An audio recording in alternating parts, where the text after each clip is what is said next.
साधू दीन वत्सले. साधूचा अंतकरण जगातले आघात पाहू शकत नाही. साधू दीन वत्सला भजन्ति यथा देहा देवा अपि तथैव तान् सयेव कर्म सजीव साधू दीन वत्सला.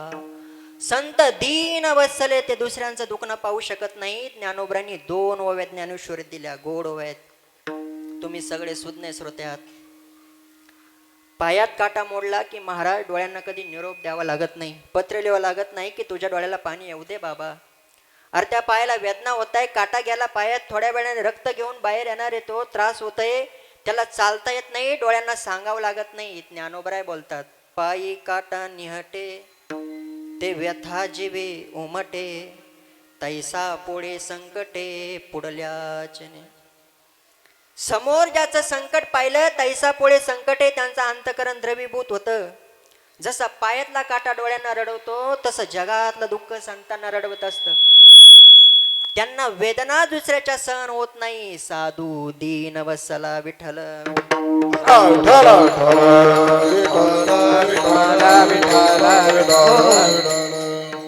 स्वामी विवेकानंद रस्त्यानं चालले आणि एका खड्ड्यात एक छोटं कुत्र्याचं पिल्लू पडलेलं होतं. क्याव क्याव करतंय, आरडाओरड करतंय, मला बाहेर काढा बाहेर काढा बाहेर काढा, आरोळ येतंय. खूप माणसांचा घोळका गोळा झाला पण कोणी त्याला बाहेर काढत नाही. सगळे म्हणायचे छोटे हो, त्याला बाहेर काढा कोणी, माऊली त्याला त्रास होईल, त्याला बाहेर काढा कोणीतरी, उचला त्याला जरा, किती लहान आहे बिचार. त्याच्या आई असती ताजबुडी घेतली असती, मानेला पकडलं तरी असतं दातात, बाहेर काढलं असतं त्याला. कोणी नाही हो, छोटं बच्चे, फार दिवसाचं बच्चे नाही, काढा त्याला. सगळे उभी झालेले माणसं चर्चा करताय, काढायला मात्र कोणी तयार होत नाही. वाटेने स्वामीजी चाललेले आणि स्वामी विवेकानंदांनी ते चित्र पाहिलं. बच्चे पडलेले, काढा सगळे म्हणताय आणि काढत कोणी नाही. त्यांनी आपले कपडे बाजूला केले आणि त्या गटारीत उतरून ते कुत्र उचललं, भरलं. कुत्र एका नळाखाली नेऊन स्वच्छ केलं, स्वतःची कपडे धुतले आणि स्वामीजी तिथून निघून गेले. पाहणारे अनेक होते पण गटारीत उतरणारे एकच साधू होता. साधू दीन वत्सला. दया करण जय पुत्रासी त्याची दास आणि दासी. तुका म्हणे सांगो किती तुझी भगवंताच्या मोठे गीता रंगले गांगले त्याचे म्हणे देवा पुढे. तो साधू गोड खावा देवा तेथे दिला. रंगले गांगले त्याचे म्हणे देवा पुढे. साधू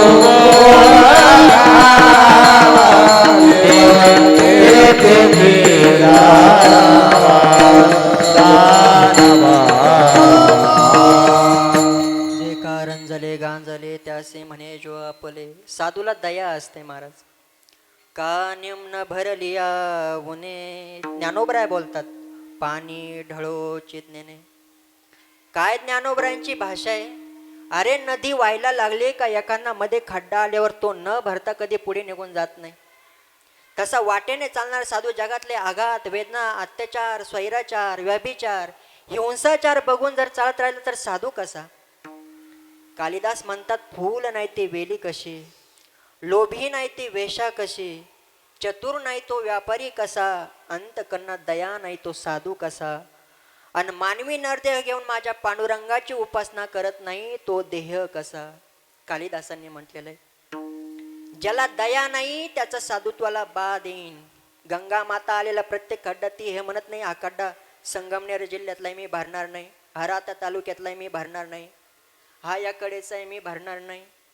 का निम्न भरलिया उने पाणी ढळो चितनेने ते विश्रांत तो शुनी जाणे सामोरी जया.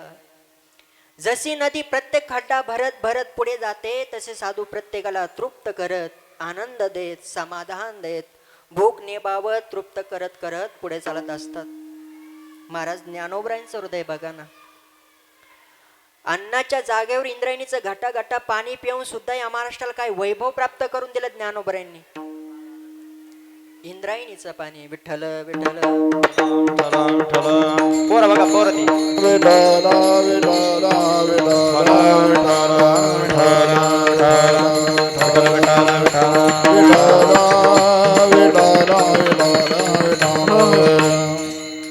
ज्ञानोबरायांचं हृदय बघा. अन्नाच्या जागेवर इंद्रायणीचं घाटा घाटा पाणी पिऊन सुद्धा या महाराष्ट्राला काय वैभव प्राप्त करून दिलं. अन्न नव्हतं महाराज. अरे आळंदीत रूम भाड्याचे पैसे वाचतील म्हणून कंपनीत काम करण्याच्या निमित्ताने एखाद्या धर्मशाळेत राहणारे आळंदीतले गोरगरिबांचे पोरं सुद्धा ज्ञानोबराय उपाशी ठेवत नाही. आळंदीतला साधक कधी उपाशी झोपला ऐकलं नाही कोणी. हजारो लेकरं विद्यार्थी तिथे पोट भरतात, विद्येचं अध्ययन करतात. आळंदीत कोणी उपाशी झोपलं ऐकलं नाही. तुम्हाला एक वेळचा प्रसंग सांगतो.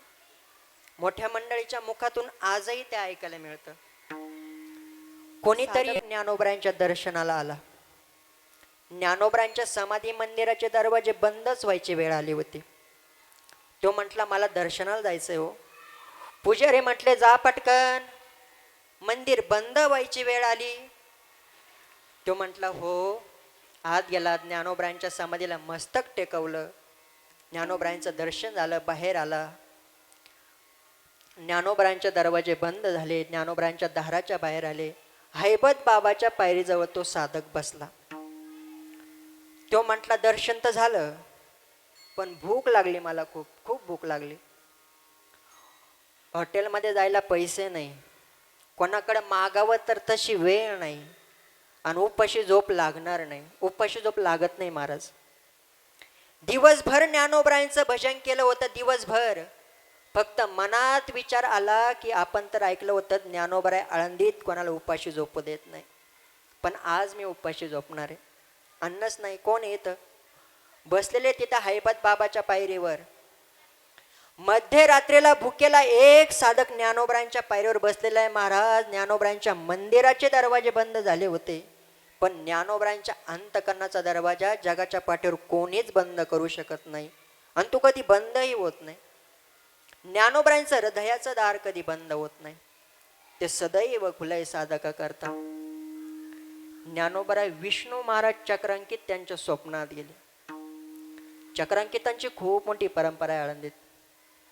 ज्ञानोबरायांची पालखी ज्या वेळेला आळंदीहून पंढरीला जाते आणि पंढरीहून आळंदीला येते त्यावेळेला हरिपाठाच्या अभंगावर सेवा करण्याची मंदिरातली त्यांची परंपरा आहे चक्रांकित महाराजांची. ज्ञानोबराय स्वप्नात गेले आणि चक्रांकित महाराजांनी सांगितलं विष्णू, विष्णू नाव होतं त्यांचं. अरे उठ विष्णू. अरे माझा कोणीतरी एक साधक बसला पायरीवर, त्याच्या पोटात अन्न नाही, झोपला. जरा काय असेल त्या ताटात त्या साधकाला घेऊन जा बाबा. ताडकान झोपेतून उठले. ज्ञानोबरायांचा तो दिव्य आवाज, ज्ञानोबरायांची ती दिव्य मुद्रा नजरेला आली.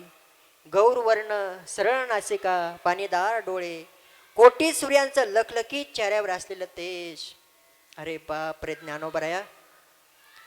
ताटात काय होतं ते सगळे पदार्थ घेतले, खांद्यावर उपरणं घातलं, ज्ञानोबरायांच्या मंदिराच्या पायरीजवळ आले. हैबत बाबाच्या पायरीजवळ येऊन पाहिलं, एक साधक बसलेला होता तिथे. का रे बाबा भूक लागली का? त्याने हात जोडला आणि सांगितलं महाराज खूप भूक लागली. अरे घे. जेव घातलं त्याला, आणि जेव घातल्यानंतर जो तृप्त झाला जेवून तो साधक, तो चक्रांकित महाराजांना म्हटला तुमच्या पाया पडू द्या. विष्णू महाराज म्हटले तू माझ्या पाया पडू नको. अरे मला तुझ्या पाया पडू दे. जन्मचे जन्म घेऊन इथं लोक उपासना करतायत, ज्ञानोबरायांचं दर्शन कधी होत नाही, पण तुझ्यासारख्या भुकेला साधका करता ज्ञानोबराय विष्णुबाच्या सम्राट आले. हे तुझे माझ्यावर असलेले उपकार आहे. साधू दीन वत्सला. 2 मिनिटं सर्वांनी वर आधी घ्यावर. ज्ञानोबाराया माझ्या तुकोबाराया, ज्ञानोबाराया माझ्या तुकोबाराया, ज्ञानोबाराया तुकोबाराया ज्ञानोबाराया माझ्या तुकोबाराया ज्ञानोबाराया माझा तुकोबाराया ज्ञानोबाराया माझ्या तुकोबाराया ज्ञानोबाराया बाप ज्ञानोबाराया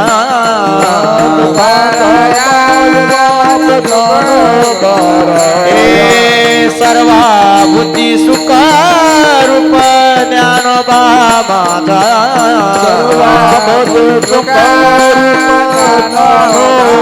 हे ज्ञानोबाराया माझा तुकोबाराया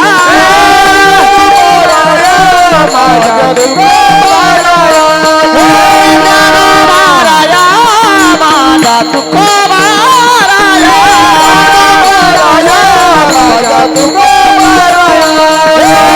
ज्ञानोबाराया माझा तुकोबाराया